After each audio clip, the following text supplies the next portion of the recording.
Hi hello welcome to GRTV. రైతులందరికీ రుణమాఫీ చేస్తానని రేవంత్ రెడ్డి చెప్తున్నాడు. పూర్తి రుణమాఫీ చేసినట్లయితే ఈ రోజు ఆదిలాబాద్ జిల్లాలో ఓ రైతు ఎందుకు ఆత్మహత్య చేసుకున్నాడు? ఇది ముమ్మాటికి రేవంత్ రెడ్డి ప్రభుత్వం చేసిన హత్య అన్న మాజీ మంత్రి ఎమ్మెల్యే హరీష్ రావు. ఇవాళ రైతు పాపం ఆత్మహత్య చేసుకున్నాడు.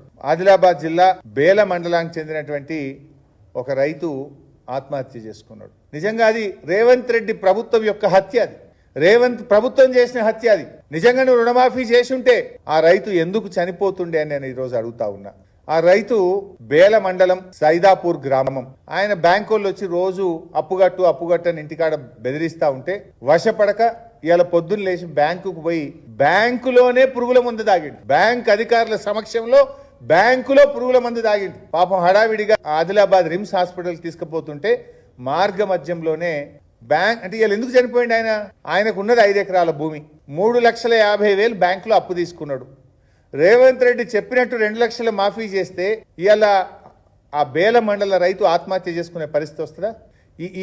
ఈ రైతును చంపింది ఇవాళ కాంగ్రెస్ పార్టీ. ఇలాంటి ఎంతో మంది రైతులు ఇవాళ ఆత్మహత్యలు చేసుకుంటున్నారు.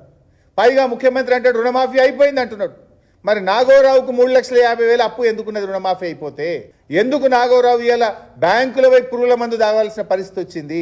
అంటే ఈ ప్రభుత్వం రుణమాఫీ విషయంలో ప్రజల్ని మోసం చేసింది, రైతు భరోసా విషయంలో ప్రజల్ని మోసం చేసింది, వ్యవసాయ కూలీల విషయంలో ఇప్పుడు 1,00,00,000 మందికి ఇచ్చే చోట 6 లక్షల మందికి ఇచ్చి మోసం చేస్తున్నారు.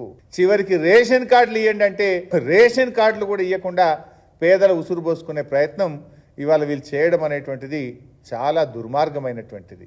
ఇవాళ బీఆర్ఎస్ పార్టీ పక్షాన మరి ఆదిలాబాద్ లో ఆత్మహత్య చేసుకున్న రైతుకు తక్షణమే 10 లక్షల ఎక్స్గ్రేషియా ఇవ్వాలని మేము ప్రభుత్వాన్ని డిమాండ్ చేస్తున్నాం.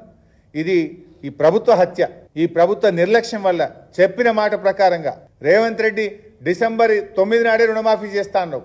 చేసి ఉంటే ఇలా ఆ రైతు జాదవ్ చనిపోడు కదా.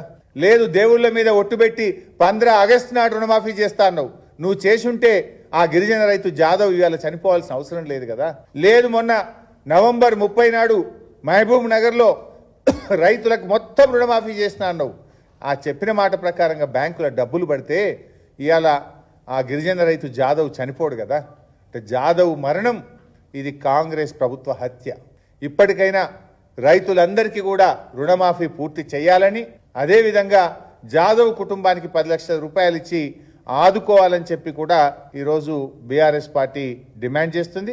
మేము అవసరమైతే ఆదిలాబాద్కు మా పార్టీ పక్షాన ఒక బృందం కూడా వెళ్ళి ఆ కుటుంబానికి ధైర్యం ఇచ్చి ఆర్థిక సహాయాన్ని కూడా బీఆర్ఎస్ పార్టీ అందిస్తుంది. Hi, this is Swathi. Like చేయండి, షేర్ చేయండి, కమెంట్ చేయండి అండ్ సబ్స్క్రైబ్ చేయండి GRTV. Hi, this is Monika. Please like, share and subscribe GRTV.